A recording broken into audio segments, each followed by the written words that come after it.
You are a beginner and you wanna buy a new violin for yourself. In this video I'm going to give you some useful tips, useful information you should keep in mind when you buy a new violin. And if after watching this video you are still not sure about which is the best choice for you, have a look in the description of this video. I'm going to give you a direct link to the same violin I'm using myself for all my students. Coming up.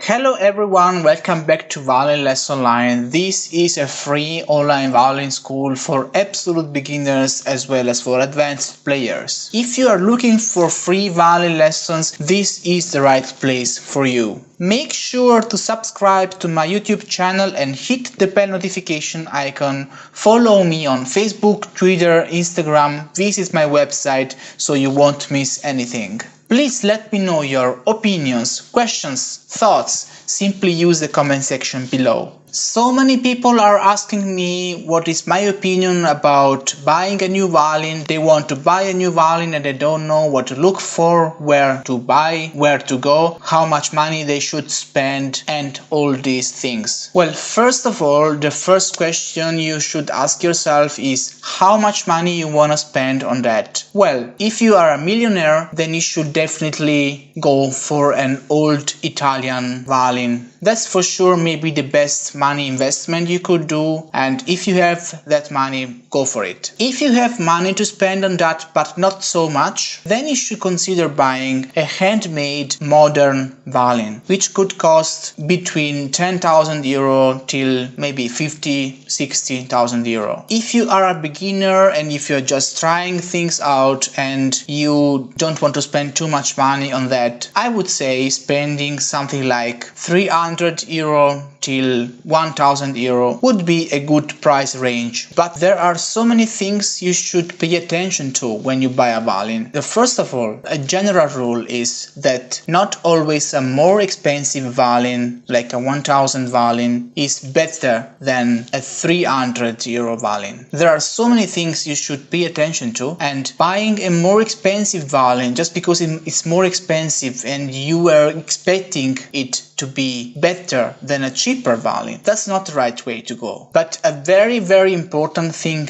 to keep in mind is do not buy 100 euro violin or 50 euro violin, because in my experience those violins are not going to work properly. They're going to generate so much frustration on you. You're not going to learn properly and the violin will not sound good and many other problems. There are so many music shops, online shops, real shops. How do you choose a good music shop? Especially if you are a beginner and if you don't know how to play the violin and if you don't know really how to judge if a violin is good or not. Prefer a music shop which has a professional violinist behind it, because in this case this violinist can play the violin for you, can test the violin for you, and you can judge yourself if you like the sound, if you like how it works and all those things. The second very important thing to keep in mind when you approach a music shop, ask them if they have a violin maker behind their violins. If you buy a cheaper violin, like a 300 euro violin or 1000 euro violin, those violins are for sure not handmade. Most of those instruments are actually made in China and they are not handmade. But if a violin maker has the chance to set up the instrument after it came out from the industry, that is a very important thing,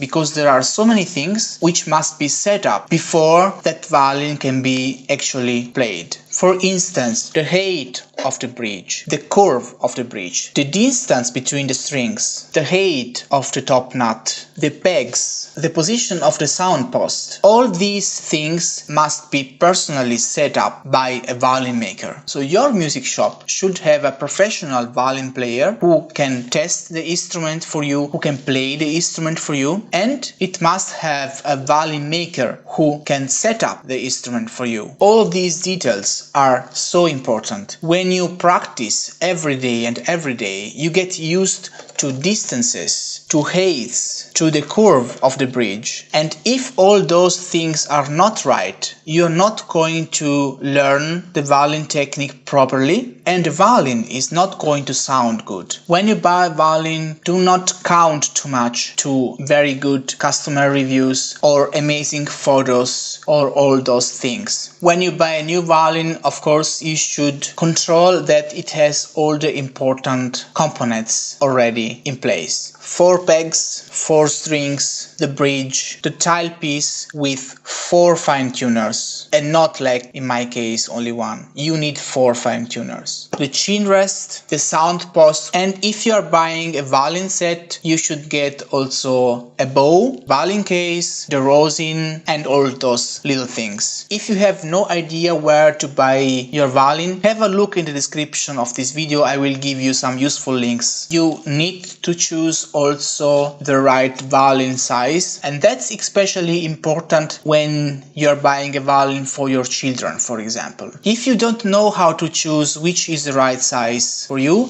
have a look in the description of this video and find useful links. So many people are asking me what I think about buying a violin for left-handed. Well, there are some shops which offer violins for left-handed. These violins have a chin rest on this side and the strings are opposite mounted. Well, I can tell you that I know many people who are left-handed and who are playing normal violins. If you are a beginner, maybe you are talented and maybe you're going to learn the violin very fast. And if in the future you're going to be accepted in an orchestra, left-handed players, they are having so many troubles in orchestras because they sit differently, they move the bow differently. It is very rare to find left-handed people playing violins for left-handed. I personally never suggest to people who are left-handed to buy a violin for left-handed and learn everything the opposite way. If you have any questions, if there is anything you think I'm missing in this video,